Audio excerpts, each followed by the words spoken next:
Tu prépares le CRPE et tu galères, laisse-moi t'aider sur Pythagore. On a ici un exercice hyper classique sur Pythagore où on nous demande de calculer la longueur BC.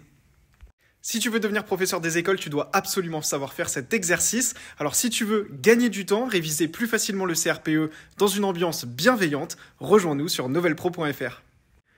Pour commencer, on n'oublie pas de préciser les conditions d'application du théorème de Pythagore. On est bien dans un triangle rectangle, il faut l'écrire.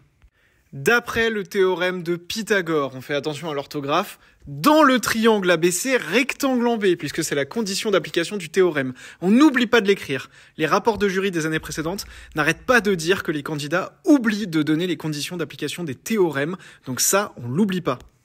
Tu vois, ce genre d'astuces que je te donne, il faut absolument les connaître pour réussir le CRPE. Alors pour avoir toutes les astuces pour te démarquer des autres candidats, rendez-vous sur Novel Pro. Maintenant que j'ai écrit ça, je peux appliquer le théorème de Pythagore. On sait que l'hypoténuse au carré, donc AC au carré, c'est égal à la somme des carrés des longueurs des deux autres côtés, donc AB carré plus BC carré. Donc AC carré, c'est égal à AB carré plus BC carré, sachant que c'est la longueur BC que je cherche dans mon exercice. Ce qu'on va pouvoir faire maintenant, c'est remplacer par les longueurs qu'on connaît. On voit que AC, c'est égal à 16, et on voit que AB, c'est égal à 12. Donc je vais remplacer ça dans mon calcul. Et ce que je vais faire maintenant, c'est isoler ce que je cherche. Je cherche la longueur BC, donc BC au carré. Je vais l'isoler tout seul d'un côté de mon égalité. Ce qui veut dire que le 12 au carré, ici, je vais le faire passer de l'autre côté pour avoir BC carré égale quelque chose. Je vais donc avoir 16 au carré moins 12 au carré est égal à BC au carré. Et maintenant, il n'y a plus qu'à faire le calcul.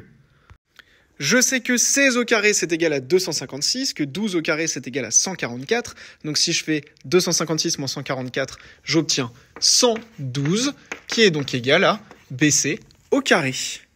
Si on me demande la valeur exacte de la longueur BC, eh bien je peux dire que BC, c'est égal à la racine de 112. Et si on me demande une valeur arrondie à un chiffre après la virgule, je peux dire que c'est environ égal à 10,6 cm si on parle en centimètres.